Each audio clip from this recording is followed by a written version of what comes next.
Inductive effect, inductive effect को हम कहते हैं प्रेरणिक प्रभाव। क्या कहते हैं? प्रेरणिक प्रभाव कहते हैं। इंडक्टिव इफेक्ट का मतलब क्या होता है मैं आपको बता रहा हूं, फिर उसे एग्जाम्पल के माध्यम से और थियरी के माध्यम से, और ऐसा मैं आपको ट्रिक्स बता दूंगा कि हमेशा के लिए इंडक्टिव इफेक्ट याद हो जाएगा। ठीक है, तो देखिए इंडक्टिव इफेक्ट का मतलब होता है डिस्प्लेसमेंट ऑफ इलेक्ट्रॉन। क्या चीज? Displacement of electrons. जब दो समान परमाणुओं के मध्य कोई कोवेलेंट बॉन्ड बनता है, बराबर बराबर इलेक्ट्रॉनों के साझेदारी से बॉन्ड बनता है कि नहीं? बोलिए, बनता है ना। तो दोनों एटम्स के मध्य दोनों इलेक्ट्रॉन का मतलब एक बॉन्ड में मैक्सिमम 2 इलेक्ट्रॉन होते हैं कि नहीं होते हैं? होते हैं ना। तो दोनों इलेक्ट्रॉन दोनों परमाणुओं के मध्य होता है। कहां सिचुएटेड होता है? दोनों परमाणुओं के मध्य स्थित होता है। इसका रीजन क्या है अभी मैं बताऊंगा। लेकिन जैसे ही दो असमान परमाणुओं के मध्य इलेक्ट्रॉनों के साझेदारी से अगर कोई कोवेलेंट बॉन्ड बनता है तो दोनों इलेक्ट्रॉन, देखिए सोचने वाली बात है कि बराबर बराबर साझेदारी से बॉन्ड तो बन रहा है, लेकिन दोनों इलेक्ट्रॉन जो होता है ना, बीच में न रह करके उस एटम के पास चला जाता है या उस एटम के द्वारा अट्रैक्ट होता है जिसकी इलेक्ट्रोनेगेटिविटी ज्यादा होती है। इसी को हम लोग बोलते हैं इंडक्टिव इफेक्ट कहते हैं। समझिएगा, देखिए when A covalent bond is form, जब कोई कोवेलेंट बॉन्ड बनता है दो सेम परमाणुओं के मध्य, टू सिमिलर एटम्स के मध्य। फॉर एग्जांपल जैसे H2 हो गया, N2 हो गया, O2 हो गया, Cl2 हो गया, O3, S8 हो गया। देखिएगा, समझिएगा, यहां मैं आपको समझा रहा हूं, ठीक है ना। हाइड्रोजन के अवतल शेल में एक इलेक्ट्रॉन, हाइड्रोजन के अवतल शेल में एक इलेक्ट्रॉन, दोनों के साझेदारी से क्या बन गया? सिंगल बॉन्ड बन गया।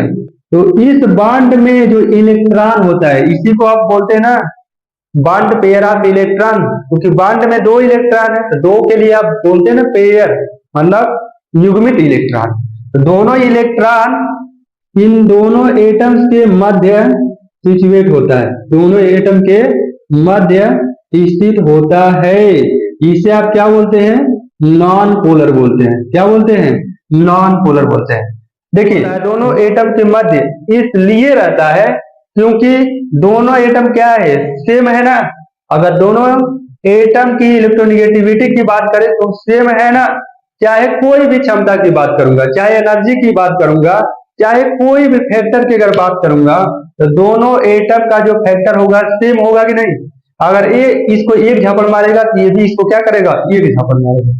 अगर ये वाला हाइड्रोजन पहला वाला इसको 2 झापड़ मारेगा तो ये भी क्या करेगा? 2 झापड़ मारेगा। कहने का मतलब क्या है कि बराबर बराबर की एनर्जी लगती है, बराबर बराबर का फोर्स लगता है, इसलिए ये दोनों इलेक्ट्रॉन किसी एक एटम के पास न जाकर के दोनों के क्या होता है? मध्य में स्थित होता है। ठीक है ना। तो देखिएगा, उससे आप क्या बोलते हैं? नॉन पोलर बॉन्ड बोलते हैं। तो Cl पेयर ऑफ इलेक्ट्रॉन्स दोनों एटम से क्या? दोनों एटम्स के मध्य लाई करेगा, इसलिए मैं लिखा हूं कि lie situated in the centre of two atoms, दोनों परमाणुओं के मध्य में स्थित होगा, इसे बोलते हैं नॉन पोलर। लेकिन जैसे ही कोवेलेंट बॉन्ड बनेगा दो असमान परमाणुओं के मध्य, जैसे HCl, क्या? HCl, तो यहाँ पे बराबर बराबर की साझेदारी तो हुई है, देख रहे हैं, ठीक है। तो सिंगल बॉन्ड बन गया, यहाँ पे सिंगल बॉन्ड बन गया ना।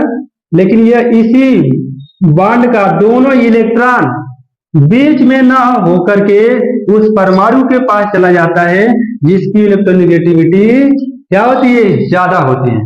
ठीक है, जिसकी इलेक्ट्रोनेगेटिविटी ज्यादा होती है, इसलिए HCl में Cl की इलेक्ट्रोनेगेटिविटी ज्यादा है, तो दोनों इलेक्ट्रॉन लगभग Cl के मध्य लाई करता है। ठीक है, देखिए यही होता है इंडक्टिव इफेक्ट, और इंडक्टिव इफेक्ट को हम आयरो से दिखाते हैं इस प्रकार से। ठीक है, और इसके वजह से उस मॉलिक्यूल्स में पार्शियल पॉजिटिव और पार्शियल निगेटिव चार्ज आ जाता है। इसको मैं फिर अच्छे से समझा रहा हूं, ठीक है ना। देखिएगा, फॉर एग्जाम्पल दूसरा कोई एटम लेते हैं, जैसे NaCl हो गया, ठीक है, या HF हो गया। देखिए दोनों परमाणुओं के बराबर बराबर साझेदारी से बॉन्ड बना है, तो बॉन्ड का दोनों इलेक्ट्रॉन बीच में न होकर के कहाँ चला जाता है, उसके पास चला जाता है जिसकी इलेक्ट्रोनिगेटिविटी क्या होती है, ज्यादा होती है। इलेक्ट्रोनिगेटिविटी ज्यादा होती है।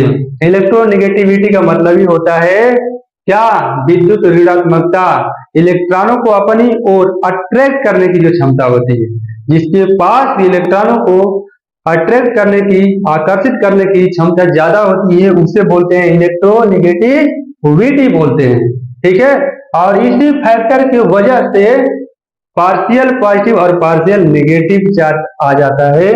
अब देखिए क्यों आ जाता है, क्योंकि देखिएगा इस बॉन्ड में इसका भी इलेक्ट्रॉन है, इसका भी इलेक्ट्रॉन है, तो दोनों इलेक्ट्रॉन इसके पास चले जाते हैं, तो जो देता है वो क्या होता है, प्लस होता है ना, तो इसलिए पार्शियल पॉजिटिव और इस पर पार्शियल नेगेटिव चार्ज आ जाता है। इसे ही हम लोग कहते हैं इंडक्टिव इफेक्ट बोलते हैं, डिस्प्लेसमेंट ऑफ इलेक्ट्रॉन। इलेक्ट्रॉन का ही तो डिस्प्लेसमेंट हो रहा है, तो समझ में आया कि नहीं। अब उसके बाद प्रकार की बात कर लेते हैं कि इंडक्टिव इफेक्ट कितने प्रकार का होता है, ठीक है। इंडक्टिव इफेक्ट दो प्रकार का होता है। कितने प्रकार का होता है, दो प्रकार का होता है। एक को बोलते हैं प्लस आई और सेकंड को बोलते हैं माइनस आई, ठीक है।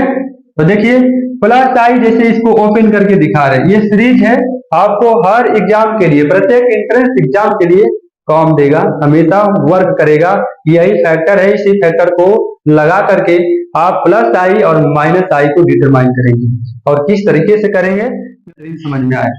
CH3 या पे C3, इसको C3 मान लेते हैं, C2 मान लेते हैं, C1 मान लेते हैं। इसको ओपन करके आपको मैं दिखा देता हूं। C पे क्या है, HH। आपको पता है इसमें इलेक्ट्रोनिगेटिविटी किसकी ज्यादा होगी, इसकी होगी ना, पार्शियल नेगेटिव, इसमें partial positive, partial positive, partial positive. तो प्लस आई मतलब क्या दिखा रहे हैं, प्लस आई प्लस आई प्लस आई। जब ज्यादा प्लस आई होगा तो ये डिस्ट्रॉय हो जाएगा माइनस आई, ठीक है। तो इधर के जाएंगे तो माइनस आई इफेक्ट बढ़ेगा, इधर के आएंगे तो प्लस आई इफेक्ट बढ़ेगा। तो अभी आप क्या पढ़ रहे हैं, प्लस आई इफेक्ट पढ़ रहे हैं, ठीक है ना। तो आप एरो इस प्रकार से दिखा सकते हैं ना। तो देखिएगा यही क्रम है। अब इसमें देख लीजिएगा, माइनस इफेक्ट को देख लीजिएगा, ये तो आसान है, इसको तुरंत बता देते हैं। बेचारे हाइड्रोजन को हमेशा छोड़ देते हैं, चाहे प्लस हो चाहे माइनस हो, हमेशा लास्ट पे ही रखते हैं, फ्रंट पे आने ही नहीं देते हैं, इतना छोटा है, ठीक है ना। देखिए माइनस आई।